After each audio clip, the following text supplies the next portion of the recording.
ભાઈઓ અને બહેનો બધાને હું વિનંતી કરું છું કે આપણા છોકરા ચોંગોના જે કેશરભાઈ કી જે સાચી વાત છે, ટોળે ટોળે ઊભા રહેશું. અમારી જેવી ડોઈશ્વર્યા ચોક એથી નોકરી કરે. હા, હું તમને કહું છું, સાચી વાત છે. મા બાપ ગમે તે કહેતા હોય, પણ તમારી કસોટી કરીને તમે ભણશો તો આગળ જાઓ. આ મારી બે પુણ્યની સૂર્યો કશું ચોય જોવા નથી જઈ, ચોય રમવા નથી જઈ, તાણા આગળ આવીશું. આ તમને કોણ તમારે તો જતન ધ્યા કરે એના આગળ તો તમે ગોડા થઈ જાઓ.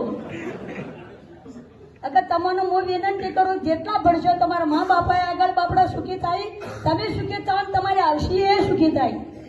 નકર કોઈ આપવા માંગતી નહીં. કેશરભાઈ કીધું કે ખાખી લુગડા વાળાને કોઈ આપવા માંગતી નહીં. પીએસઆઈ જેવા ઉભા રહ્યા છે અને હાલ તો સિગરેટ 15 લાખ 20 લાખ લાવશો તો જમીના ચાડા વેચશો તોય તમારું પૂરું થાય નહીં. તો મહેરબાની કરીને તમે ભણો. આ તમને કીધું જમ્યું ને તો પાછી હવે શું વેચશો? મા બાપ વેચશો તો પૂરું થાય, કરો તોય ન થાય. પણ મહેરબાની કરીને તમને હાથ જોડું છું બધોન, છોડ્યો ને છોકરો ને બધોને. તો કસોટી કરશો તો તમારી આગળ આવશે. માં અમે તો ભણાવવા ઘણા હતા, પણ કદી તમે રખડતા છો તો અમે ચો જોવા આવે? તમે ચીડચીડ ચો ફરક તો તમારા પગો ઉપર ઉભા